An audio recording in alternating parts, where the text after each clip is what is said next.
Holding high our flags.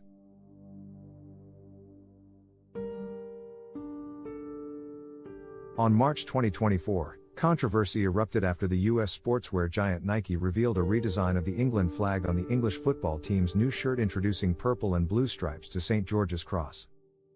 Many on social media even pointed out that the new design resembled a bit too much of the LGBTQ+ community bisexual flag.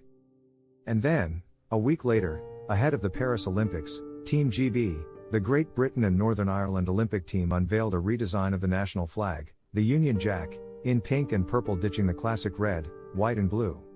This rebrand by designers this away sparked further anger online from a silent majority tired of repeatedly seeing their history, culture and tradition desecrated.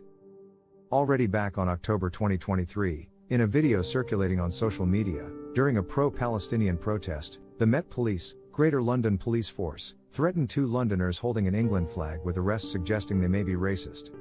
Meanwhile, the same day, we saw individuals carrying flags characterizing Islamic terrorist groups, Al-Qaeda and factions of Al-Qaeda.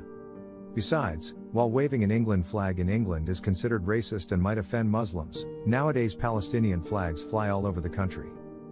Flags, beyond representing nations, were historically deployed in war times and implanted upon the walls of captured cities. It was a crime to touch the flag bearer, and its fall meant defeat. The king would not expose his person and the flag together.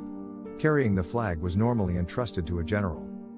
Outside of military considerations, the use of flags is associated with the rise of nationalist sentiment that developed in the West by the end of the 18th, the increased sense of nationhood among people.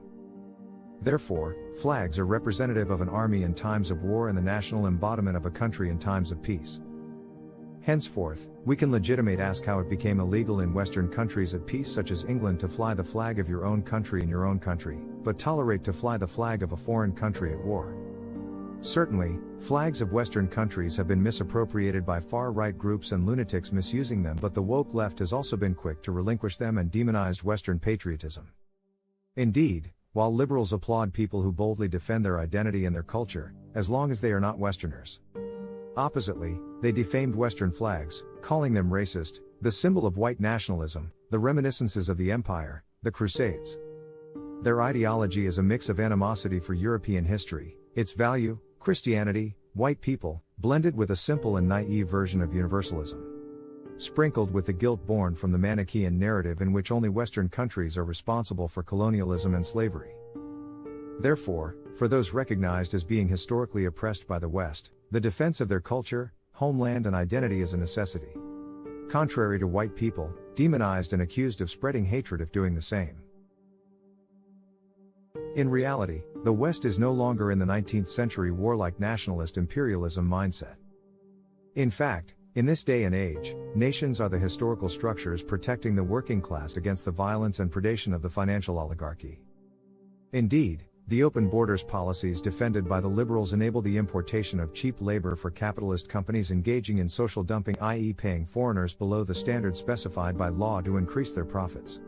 Thus allowing those companies to put pressure downwards on salaries, reducing the cost of labor and social norms for the indigenous working class. Consequently, the internationalists and universalist wokes are the useful idiots for neoliberal globalization, for the multinational companies who support mass migration, and those who promote the demonization of patriotic values to appear virtuous and cover with a moralistic liberal polish their exploitation of the workforce, abuses, collective redundancy, child labor, etc.